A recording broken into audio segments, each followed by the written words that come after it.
Somajiguda press club లో meet the press కార్యక్రమంలో BRS working president KTR మాట్లాడుతున్నారు. లైవ్ లో చూద్దాం. జోరు మీద ఉంది, మిగతాదంతా మందగమనమే. ఇవాళ విచిత్రం, ఇంకా మాకు ఆశ్చర్యం ఎక్కడ అనిపిస్తుంది అంటే ప్రభుత్వం ఏమో హ్యాండ్స్ అప్ అన్నది, అన్ని డౌన్ కిందికి, నినాదం ఏమో రైజింగ్, తెలంగాణ రైజింగ్ నినాదం.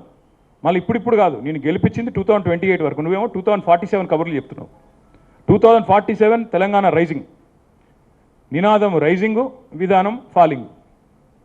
నినాదమే రైజింగ్, చూస్తే మొత్తం కింద లెక్కలు చూస్తే మాత్రం మొత్తం ఫాలింగ్. వరుసగా రెవెన్యూ లోటు 2 ఏళ్ళు. 2024-25లో రెవెన్యూ లోటు 9,420 కోట్లు. 2025-26లో 9,235 crores. నిన్న బట్టి విక్రమార్క గారు చెప్పినట్టు విన్నాను నేను. పైసలు లేవు, ఏమి చేయలేము, దివాలా తీసినాము అని చెప్తా ఉన్నారు. ఇంకా ఒక డైలాగ్ కొడతా ఉంటారు ముఖ్యమంత్రి గారు ఎప్పుడు, తొక్కుకుంటూ వచ్చినా. తొక్కినావు, తెలంగాణని పాతాలని తొక్కేసినావు. ఆల్రెడీ నువ్వు ఆర్థిక వ్యవస్థను తొక్కేసినావు. నువ్వు వచ్చిన తర్వాత చిదిమేశావు. కరోనా కాలంలో కంటే కూడా ఇప్పుడు కాంగ్రెస్ కాలంలోనే ఇంకా డేంజరస్ ట్రెండ్స్ ఉన్నాయి. ఇప్పుడు ఆర్థిక పరంగా చూసినట్టయితే కరోనా కంటే కూడా కాంగ్రెస్ డేంజర్ అనేది వాళ్ళ ప్రజలకు అర్థమైంది. స్వయం పాలనలో తెలంగాణ స్వయం పోషకంగా ఎదిగింది.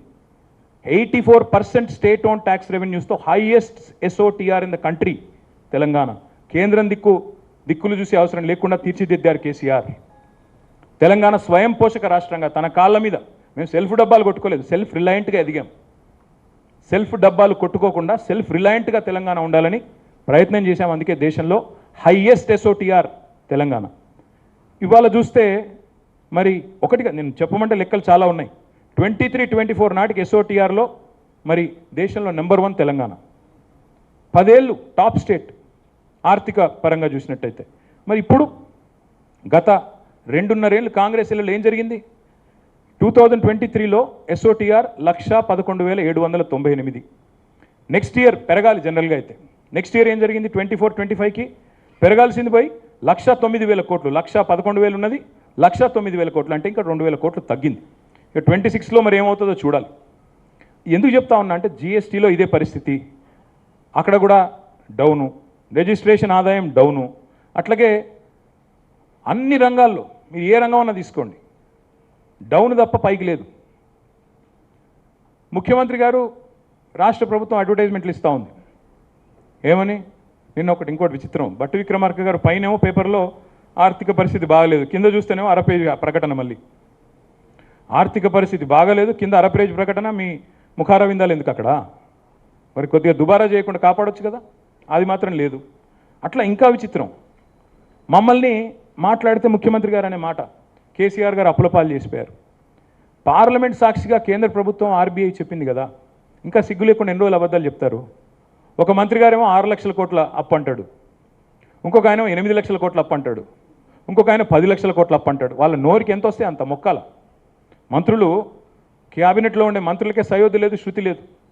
ఒక ఆయనేమో 60,000 ఉద్యోగాలు ఇచ్చామంటారు ముఖ్యమంత్రి గారు, 70,000 ఉద్యోగాలు ఇచ్చామని పొన్నం ప్రభాకర్ గారు అంటారు, 80,000 ఉద్యోగాలు ఇచ్చామని శ్రీధర్ బాబు గారు చెప్తారు. లేదు 1,00,000 ఉద్యోగాలు ఇచ్చామని చెప్పి మహేష్ కుమార్ గౌడ్ గారు చెప్తున్నారు. వాళ్ళ ప్రభుత్వానికి పార్టీకి శృతి లేదు, లయ లేదు. క్యాబినెట్లో ఉండే సహచరుల మధ్యన కూడా ఇవాళ కనీసం సయోధ్య లేదు. ఇది వాస్తవం. అది అప్పుల విషయంలో అంతే అబద్ధాలు, ఉద్యోగాల విషయంలో అంతే అబద్ధాలు. కానీ ఒకటి మాత్రం దివ్యంగా చేస్తున్నారు. మేము మొత్తం 10 ఏళ్లలో 9.5 ఏళ్లలో చేసిన అప్పు 2.8 lakh crores, 2,80,000 కోట్లు. ఇది నా లెక్క కాదు, RBI లెక్క, కేంద్ర ప్రభుత్వం పార్లమెంట్లో చెప్పిన లెక్క. తెలంగాణ రాష్ట్రం ఏర్పడ్డ నాడు 72,000 కోట్ల అప్పుతో మన ప్రయాణం ప్రారంభమైంది.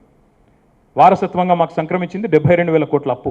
మేము దిగిపోయేనాడు 3,50,000 కోట్ల అప్పు. అంటే మేము చేసింది మధ్యలో పాత అప్పులు కట్టంగా, కొత్త అప్పులు తేంగా, నికరంగా చూస్తే మేము చేసింది 2,80,000 కోట్ల అప్పు. 9.5 ఏళ్లలో మేము చేసింది సంవత్సరానికి 30-35,000 కోట్ల చొప్పున. మా అప్పు 2,80,000 కోట్లు. మరి ఏం చేసాము అప్పు చేసి? ఒక కాళేశ్వరం ప్రాజెక్టు కట్టాం 1,00,000 కోట్లతో. ఒక పాలమూరు రంగారెడ్డి ఎత్తిపోతల పథకాన్ని 30,000 కోట్లతో 90% పూర్తి చేశాం. సీతారామ ప్రాజెక్టు 80% పూర్తి చేశాం. అట్లాగే 73,000 కోట్లు రైతుల ఖాతాల్లో వేశాం. జిల్లాకు ఒక మెడికల్ కాలేజీ పెట్టాం. అస్తవ్యస్తంగా ఉన్న కరెంటు సరఫరాని దివ్యంగా చేసి, మా మిర్యాలగూడ మాజీ ఎమ్మెల్యే భాస్కర్ గారు ఇక్కడే ఉన్నారు, దామెరచెర్లలో భారతదేశంలోనే అతిపెద్దదైన అల్ట్రా మెగా పవర్ ప్రాజెక్టు 35,000 కోట్ల రూపాయలతో కట్టాం. ఏం చేశారు కేసీఆర్ అప్పు చేసి అంటే 15 లక్షల మంది ఆడపిల్లల పెళ్లిళ్ళు చేశారు. కళ్యాణ లక్ష్మి షాదీ ముబారక్ ఇచ్చి 15 లక్షల మంది పిల్లలకి కేసీఆర్ కిట్లు ఇచ్చారు. 1000 గురుకుల పాఠశాలలు పెట్టారు. ప్రతి జిల్లాలో కలెక్టరేట్ కట్టారు. ప్రతి జిల్లాలో ఎస్పీ ఆఫీస్ కట్టారు. కొత్త జిల్లాలు, కొత్త మండలాలు, కొత్త రెవెన్యూ డివిజన్లు, కొత్త మున్సిపాలిటీలు, తాండాలు, పంచాయతీలు ఇవన్నీ చేసింది కేసీఆర్. నేను అడుగుతా ఉన్నా రేవంత్ రెడ్డి గారిని, అప్పులు చేయడంలో మాత్రం ఇవాళ రేవంత్ రెడ్డి గారి ప్రభుత్వం కొత్త రికార్డులు సృష్టిస్తున్నది. 50% టైం అయింది రేవంత్ రెడ్డి గారి ప్రభుత్వానికి. 4 లక్షల కోట్ల అప్పు చేసింది ఇప్పటికి.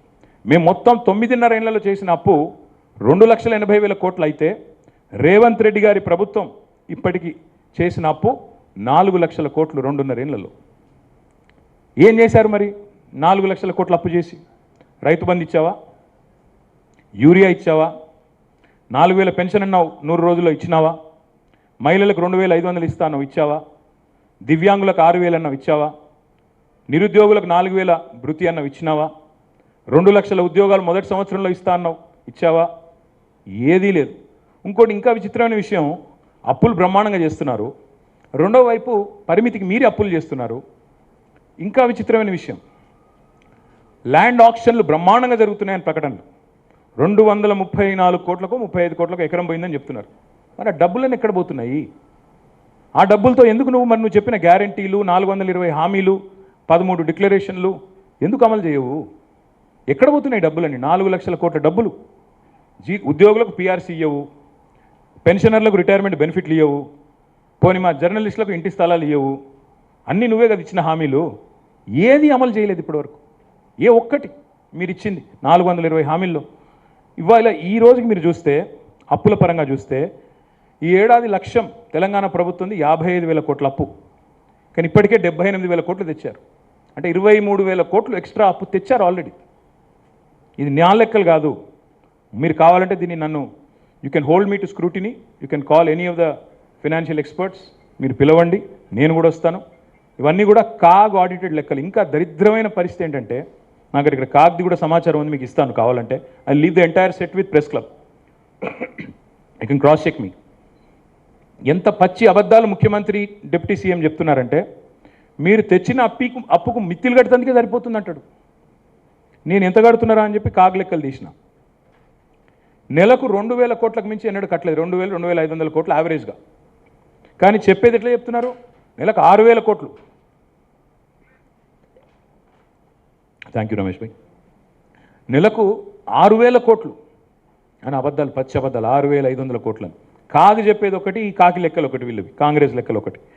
ఇంకా నేను చెప్పాలంటే చాలా ఉంది, కానీ నేను ఎక్కువ ఇంకా ఈ లెక్కల జోలికి పోను. కానీ ఒకటి మాత్రం పక్కా, ఇవాళ తెలంగాణకు మళ్ళీ ముప్పు పొంచి ఉంది. కాంగ్రెసు ఇవాళ ఎట్లా తయారైందంటే, ఈ రాష్ట్రంలో మోడీ గారు తానా అంటే వీళ్ళు తందానా అంటున్నారు.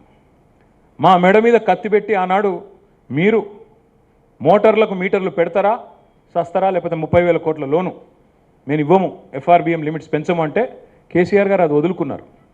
కానీ ఇవాళ రేవంత్ రెడ్డి గారి ప్రభుత్వం ఆర్డీఎస్ఎస్ అనే స్కీమ్లో చేరింది. చేరడం వల్ల ఏం చెప్తుంది ఇప్పుడు వాళ్ళు? మేము పెట్టము మోటార్లకు మీటర్లని ముఖ్యమంత్రి గారు పైకి చెప్తున్నారు. కానీ ఏం చెప్తున్నారు? ట్రాన్స్ఫార్మర్లకు పెడతామని చెప్తున్నారు. ఈ రాష్ట్రంలో ఈరోజు 5 లక్షల ట్రాన్స్ఫార్మర్లు ఉన్నాయి, 30 లక్షల మోటార్లు ఉన్నాయి, వ్యవసాయ మోటార్లు నేను చెప్పేది. అంటే ప్రతి ట్రాన్స్ఫార్మర్ కింద 6 మోటార్లు ఉన్నాయి. ఇవాళ 6 మోటార్లకు ఒక మీటర్ పెడతా అని చెప్తున్నాడు రేవంత్ రెడ్డి. రేపు కొద్ది కాలం పోతే 6 మోటార్లకు కాదు 3 మోటార్లకు అంటాడు. ఆ తర్వాత మోటార్కో మీటర్ పెడతా అంటాడు. ఎందుకంటే ఈయన మాటలు ఎవరు నమ్ముతారు? చివరి గింజ ధాన్యం కొంటా అన్నాడు, చివరి దాకా ప్రతి చివరి గింజ కొంటా అన్నాడు. తొలి గింజనే కొనలేదు కదా నువ్వు సరిగ్గా. 6 కాలం కష్టపడి రైతులు పండిస్తే 60 రోజులు ధాన్యం కొనుగోలు కేంద్రాల్లో ఇవాళ దిక్కులు చూడాల్సిన పరిస్థితి ఈ రాష్ట్రంలో. కళ్ళకు అద్దుకొని ధాన్యం కొనే ప్రభుత్వాన్ని వదులుకొని ఇవాళ కాళ్ళు పట్టుకున్నా ధాన్యం కొన అంటున్న ప్రభుత్వాన్ని తెచ్చుకున్నాం ఈ తెలంగాణలో. అందుకే ముప్పు పొంచి ఉంది అంటున్నా. మోటార్లకి మీటర్లు పెట్టే ప్రభుత్వం రైతు డిస్కామ్ అట. రైతు డిస్కమ్ ఏంది అసలు? భారతదేశంలో ఎక్కడ లేని రైతు డిస్కమ్ ఇక్కడ ఎందుకండి? కేసీఆర్ గారు ఏ రైతు డిస్కమ్ పెట్టకుండా 24 గంటల ఉచిత కరెంట్ ఇవ్వలేదా? రైతులకి నాణ్యమైన కరెంట్ ఇవ్వలేదా? వ్యవసాయ మరి దిగుబడులు ఇబ్బడి ముబ్బడిగా పెరగలేదా? భారతదేశంలో నెంబర్ 1 తెలంగాణ కాలేదా? మరి మాకు అవసరం లేని, మాకు అక్కరకు రాని రైతు డిస్కమ్ నేను ఎవడు అడిగాడు? ఏ రైతు దరఖాస్తు ఇచ్చాడు? ఎందుకు పెట్టావు? ఇది రైతుల్లో అనుమానాలు రావా? నువ్వు మోటార్లకు మీటర్లు పెట్టే బ్యాచ్ అని పక్కా తెలుసు రైతులకి. ఎందుకంటే మోడీ గారు ఏమంటే నువ్వు అది చేస్తావు. పైన మోడీ ప్రభుత్వం, ఇక్కడ జోడీ ప్రభుత్వం.